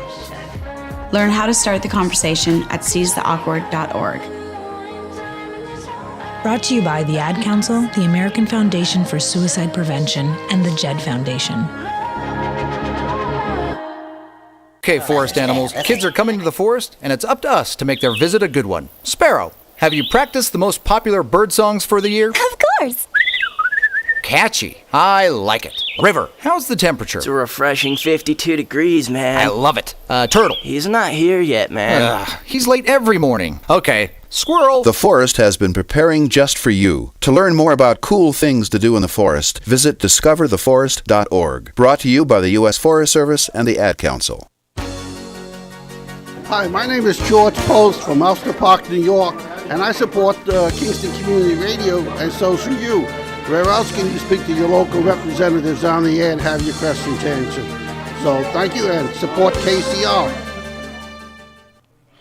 And you're with us back here at KCR, Kingston Community Radio, AM 920 and 92.5 FM. The weather again one more time. We've got a mix of clouds and sun today with a high around 80. Nice and sunny today right now. And tonight, partly cloudy skies this evening with a 40% chance of showers later tonight and a low of 57 degrees. And then on Tuesday, mostly cloudy. A stray shower or thunderstorm is possible with about a 20% chance of rain with a high of 77 on Tuesday. And Tuesday night, mostly cloudy skies, a low of 66 with that same nagging 20% chance of a possible shower or thunderstorm. And then Wednesday day, partly to mostly cloudy with scattered showers and thunderstorms developing in the afternoon, about a 50% chance. A few storms might be severe. It's a high of 85 on Wednesday, and then Wednesday night, thunderstorms likely. It's a 90% chance of thunderstorms Wednesday night with a low of 64.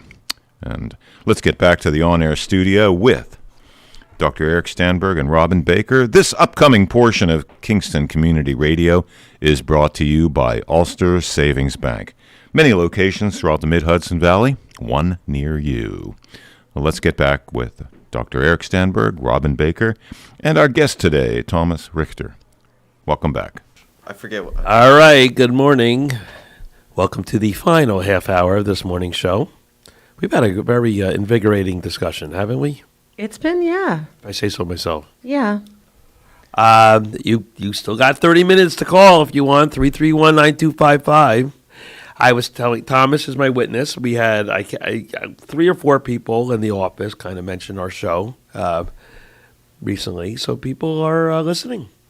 And, what's the story I like to tell? Should I tell the story? Can you reintroduce Thomas to the audience? Maybe somebody joined a little late. Thomas is a fourth-year Thomas Richter. He's a fourth-year medical student from Toro Medical College, which is in Middletown, and he has decided he wants to be a radiologist. So he's beginning the process of trying to match. That's the word we use. It's an interesting system because it's been around since the 40s. Yeah. The idea of matching medical students to residency spots. You also do a transitional year, right? Yeah. I'll have to do one. So, and that's not always at the same place. No, what does that mean? So, I don't know why, but there's like, it's kind of an outdated system, but there's some like 4 or 5 maybe. So radiology, I think dermatology is one. Anesthesia, it's just random ones. But they make you do basically a year before you start actually doing whatever it is, radiology or dermatology. Right. You do like a year of just internal medicine, for example, or just surgery, or a transitional year, which is just kind of like doing random things in medicine. I don't know why it's like a precursor year, basically, but you have to apply separately, which is kind of right, and that's unfortunate because then you could potentially have to go to one town for a year and then you got to go to another town, So ideally, you want to wind up in the same place that you can do your transitional year and then the rest of your residency. Yeah. As a student, are you still paying for your residency? No, so that's just medical school. So apparently we will get paid in residency. Yeah, you get paid in residency. That's probably a good topic for another day. Well, I get a little cynical here. I was telling Thomas, I don't know. I'm not so sure if I should go there or there. It's like being an apprentice.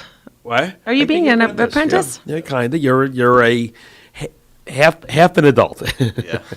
You're a doctor, but you're not ready. You're not allowed to practice unsupervised, and it just shows you how long the road is. So how many years in school is it for you to become when you will be finished? So 4 years of medical school, and then obviously before that you'd do 4 years of undergraduate, and then you would have to do your residency depending on what you do. So mine will be 5 years. Including the transitional year. Including the transitional year, which is one of the more lengthy ones. So 5 years from now? 5 years from now, 5.5, I will be practicing attending. Right, and he'll be 56. Right. He'll be 56 years old. And then you can even do a fellowship beyond that. Yeah. My family practice is only a 3-year program, and if someone said that, does that make sense? I'm like, no, it should be a 4-year program. Even there's so much to learn. Every now and then, there's some article saying maybe it should be shorter. I'm like, what are you nuts? Do you have any idea of what we're doing? Because you clearly don't. But it's a long road. Yeah, one of the arguments of the U.S. system versus the European system. The European system, college is usually medical school. So these kids kind of graduate their high school at whatever age, and they go to university, which can be a medical university. So that's one of the things that makes our system more expensive than other systems, is that we kind of have an undergrad and then a medical school. And so one of the arguments is always like, well, maybe you shouldn't have to go to undergrad. Well, I think the amount of education you go through in an undergrad is also valuable as well. So, and it is what it is. I don't think that's going to change. Yeah. And I think it's important that the listening audience also knows that doctors don't stop learning. In fact, they are required to still. That's why they call it the practice of medicine, because someday I hope to be good enough. But what is required of you? I mean, you have to continue learning. And I think a lot of and professions you continue to be tested as well. You have to pass your boards. Right. In fact, I am up for my boards next year. So, I used to not be so nervous about these things, but as time goes on, I've gotten further away. But I'm looking forward to some good old-fashioned, learning and reinforcing some principles. You got to take the boards, and there was a time where being board certified was kind of an option. It was kind of like an extra kind of thing to put on your on your placard that you were board certified. But as time went on, the option became kind of a requirement. So you really have to be board certified in whatever field in order to be able to practice. Yep. And it's always, again, not without controversy. You know, the road is long enough and expensive enough. So board certification is yet one more thing. It's an exam that has to be paid for, and it's not cheap. You know, so it just adds to the price tag of having to practice medicine.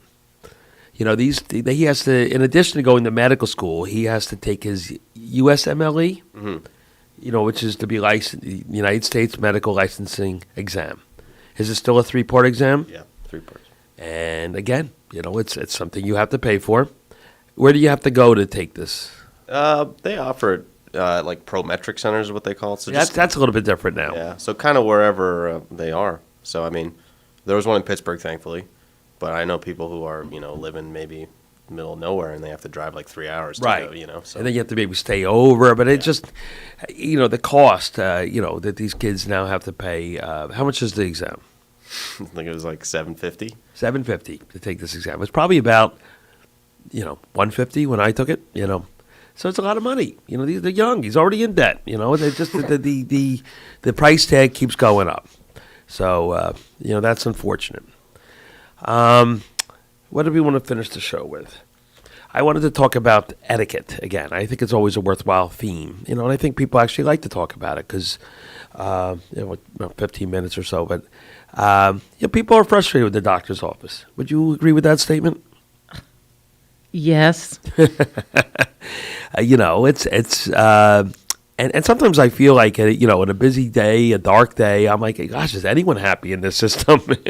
Because we're all under strain. The doctor's off, the patients are frustrated, the staff is frustrated, the doctor or provider's frustrated.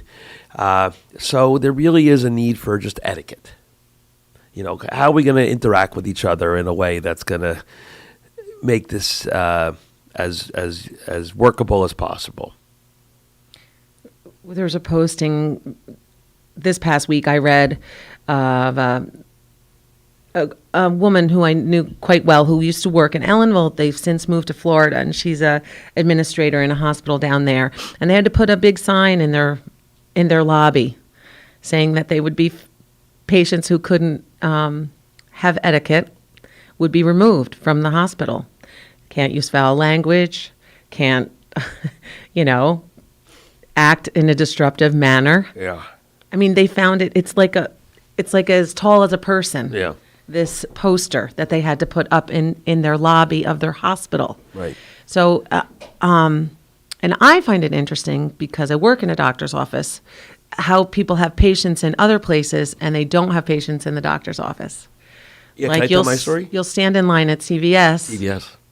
For your prescription, they're understaffed, they're overworked, they're trying to get to people as fast as they can. I tried to call my garbage company last week, and the message said that you're 20th in line. You're 20th. You're 20th for my garbage company. And did you wait on hold, or did you? No, I did, and then I ran out of time because I had to go do something. Right. So I'll try again tomorrow when I. But at the doctor's office, even your experience yesterday at urgent care. If you go to urgent care, you expect to wait.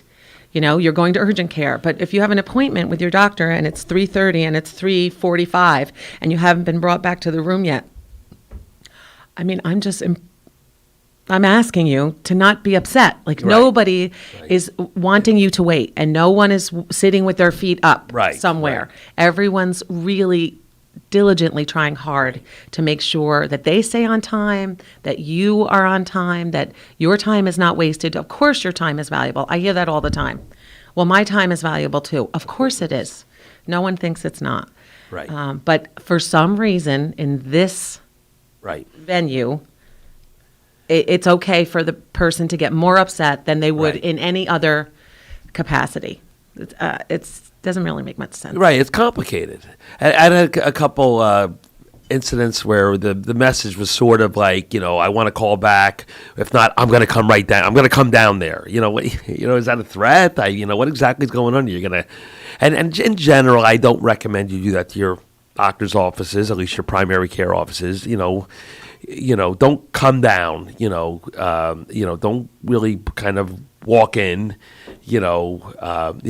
go through the proper measures. And yeah, it's not an efficient system. It's a very inefficient system. I was just talking to you about this healthcare companies having a shadow healthcare system, complicating things.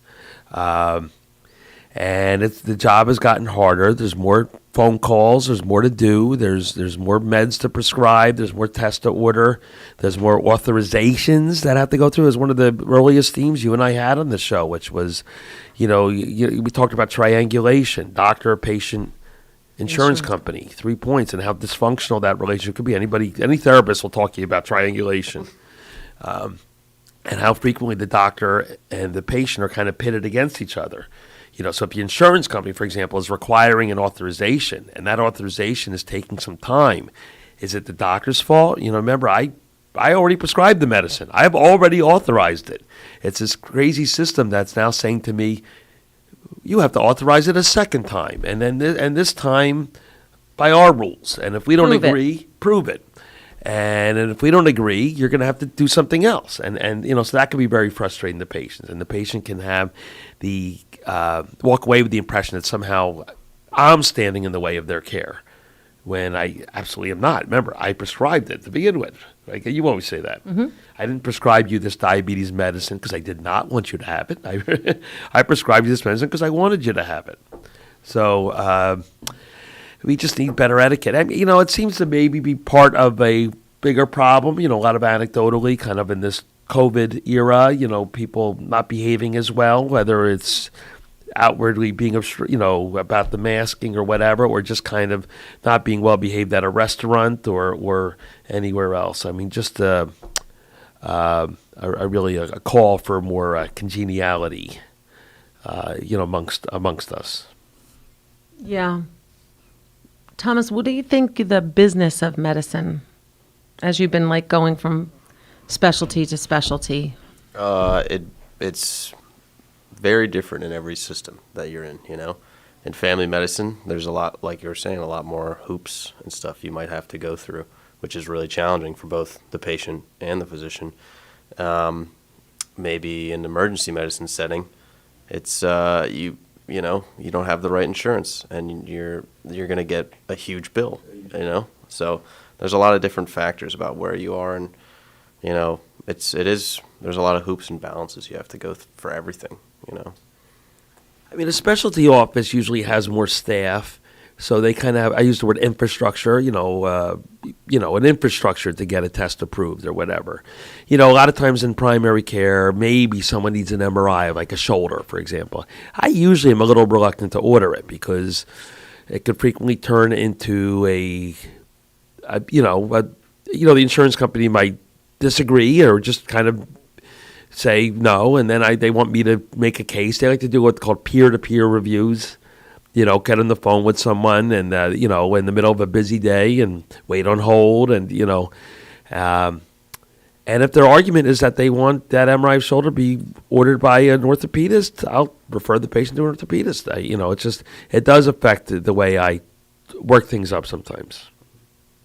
So we talked about sleep studies. Actually, sleep studies have gotten a little bit easier to order, but a lot of people have sleep problems and it's underdiagnosed, and there's really not nearly enough sleep specialists to handle this. So it's not, it's pretty common for it to come up in a physical or whatever, and the fact that someone needs a sleep study, but it can be very difficult to order in the primary care setting. It has gotten a little bit better. I think the one part of being a doctor, the business of being a doctor, that's very confusing, and I think it's hard on patients too, but it's really hard on doctors. Doctors who are just people too, honestly. I mean, they're very well educated, but they're just people too. There's this conundrum, or I find it's ironic, that if you need, let's say, a handicap parking pass, or you need an excuse from work, or if you need need someone to vouch for you, right? It's your doctor. Your doctor tells the truth. Your doctor says what it is, and work is not going to accept you saying you were sick. They will only accept a note from your doctor. The DMV doesn't think you can say whether you're handicapped or not, you need a note from your doctor. Right. But when it comes to ordering things like medications or tests or going to all a of a sudden specialist, my note's not good enough. all of a sudden, Yeah. the doctor is being questioned Right. and is being asked to prove it over and Interesting, over right. again. Interesting. It doesn't make any sense. It's a little contradictory, isn't it? It certainly is. And it's rough on patients and it's rough on doctors. That's that whole idea. Being good enough in this way, not being good enough in the other way. It came up a little bit yesterday with in the urgent care setting, people are ill, and they sometimes ask for notes for work, and two problems arise. One is I really don't know for sure when they're going to be better to go back to work. I'm really just kind of pulling it out of the air. Yeah, we're not talking COVID. We're talking about like just someone with bronchitis or something. And the other reason is I also can't violate the confidentiality of the patient. I can't sit there and go, the patient, is ill with pneumonia. They will not be able to work because that's the PHI. That's protective health information. So it really can make writing a basic work note quite challenging. Right. You have to say illness or injury. Right. Vague. And I'll explain to the patient. Sometimes when it's COVID, I'll say to the patient, because in a way, I can give the patient the note, and they could, but I can't like fax something directly over to the employer. That comes up a lot too sometimes. I could say, you want me to put this in a note, fine, but you can come pick it up because it's your health information, and if you choose to disperse it, that's fine. But I can't disperse it. It gets complicated. So it's another example of how things have gotten more complicated with the privacy and HIPAA. And we're, I always joke, only half joking, that I have the only, this job where I can't even acknowledge my own customers. Hey, see someone in a restaurant. Robin's like, who is that guy? I'm like, oh, just some guy. I don't know. Yeah. Right? It's weird. Of course he comes to the office. He has a doctor. Most people have a doctor. It's confusing and complicated.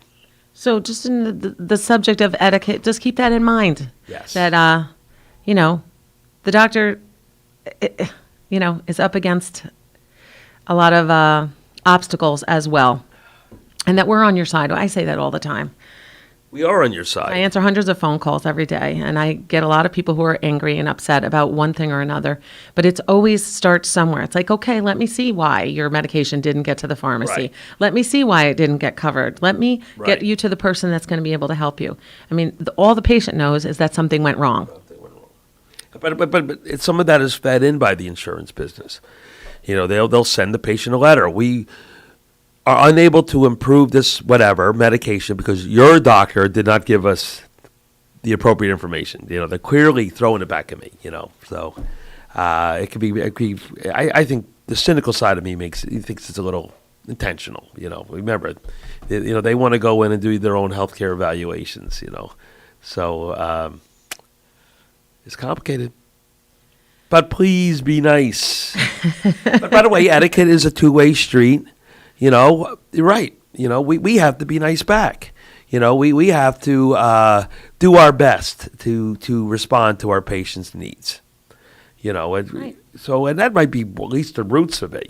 Stories of patients going to a doctor and waiting for an hour or two, that kind of notion that they're not being respected or valued, well before COVID, it might be the kind of the roots of this dissatisfaction with their healthcare provider. So it's complicated. Yeah, things got bigger. But etiquette is a good word. Doctor-patient etiquette.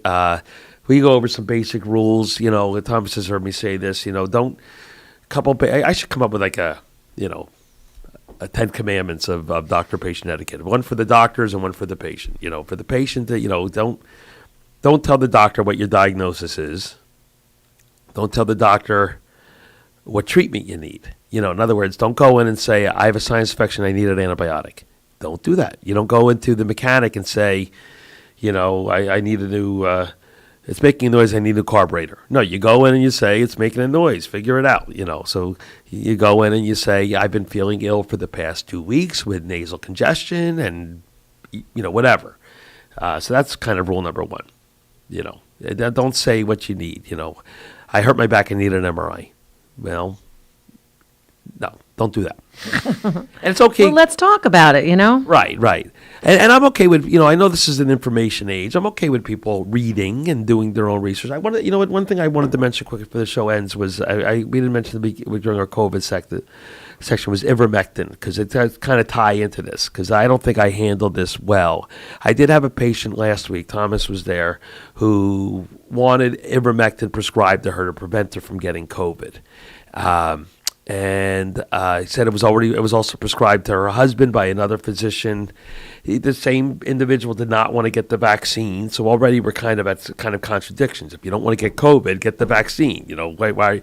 But I did my own research on ivermectin. My own research. Now I sound like a patient, but ivermectin is a anti-parasitic medication. It has a role in veterinary and parasitic illnesses. It actually is on the list of treatments for lice for humans and some other unusual problems.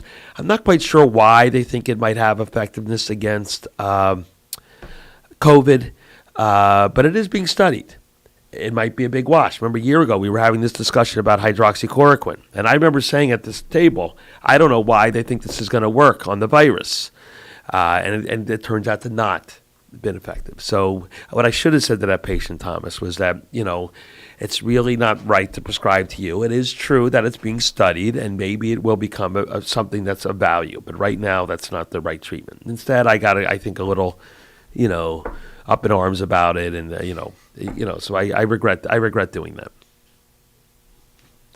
The patient said something like, "Well, there's two different opinions," and I was like, "Well," so anyway. If it comes up again, that will be my answer. Right. Well, it comes back to that science thing. Science. Oh, yeah, that. What's the song we liked in the 80s? Science. Well, all right. So Ed, we talked about it. I think we covered everything here. We got to finish the show with something. Well, can we talk about Lyme real quick? Okay. Actually, I had an article about Lyme right here. Yeah, I had a real good friend of mine who came down with vertigo and just migraine, and she's just so sick, and they were having such a terrible time. And it turns out she had Lyme. Yeah. And she went on antibiotics, and it's like miracle, she's better. She's on just IV or pills? Just oral. Yeah. When I diagnose Lyme, I always say to the patient, the great majority of cases of Lyme are easily diagnosed and easily treated. And first of all, it's true. It's not an unfactual statement. But it also, I'm trying to divert them from going down the chronic Lyme pathway. There's an example. She was quite ill, and once the diagnosis was made, she got better. Mm-hmm. And something like vertigo, until you get it, you don't realize how terrible it is. And then, the doctors were having such a terrible time trying to help her, what medications to give her, and nothing was helping. Finally, someone did a Lyme test. Well, I guess it takes, you're sick, so they do blood tests, and it takes a few days for the blood test to come back. And while you're waiting for that blood test to come back, you're sick. So, but yeah. Yeah. So that's a good take home, though. Eventually, the diagnosis was made correctly. Eventually, the treatment was instituted, and she's doing fine. So the whole idea of chronic Lyme is such a big topic. See, that's our T-shirt. Most people will tell you it doesn't exist. Now, there are doctors out there, we got 1 minute left, doctors out there who kind of believe in that, and some of them are rather quite local in Rhinebeck. Maybe they'll be vindicated in the long run, but right now they're not. And they're outliers, and they also usually don't accept insurance. It costs a lot of money to just walk through the door, and I think you should be suspicious of that. That's my opinion. So there's also with the Lyme, you could get other Lyme, not tick-based illnesses, yes. Right? Not just Lyme. There's other ones, right? That are. There's kind of 4, right? Lyme is one, and then there's 2 that are very closely related: anaplasmosis and ehrlichiosis. Those don't cause chronic problems. They can make you quite sick, but they don't. Undiagnosed Lyme can lead to knee problems, heart problems, and neurologic problems. And then there's something called babesiosis, which is also different. We had a patient, I don't know if you were there. Anyway, we'll have to revisit this next week. It was a wonderful show. Thomas, thank you for joining us. Thomas, thanks for joining us. Thanks, Dan. And next week, we'll be talking about a lot of elder-related issues. Excellent. Thank you, Dr. Eric Stanberg, Robin Baker, and our special guest today, Thomas Richter, a medical student, 4th year, Truro College. And thank you for being with us here at KCR, Kingston Community Radio, on this Monday, September 13th. 66 degrees here in Uptown Kingston. This last portion of Kingston Community Radio was brought to you by Ulster Savings Bank. Many locations throughout the Mid-Hudson Valley, locations near you. And we invite you to keep up with us and be with us tomorrow at 7 a.m. till 9 a.m. and every weekday. And until tomorrow, we wish you every success in growing and developing Kingston and all our neighboring communities. We now return you to Magic 92.5. Yeah, I was about to say.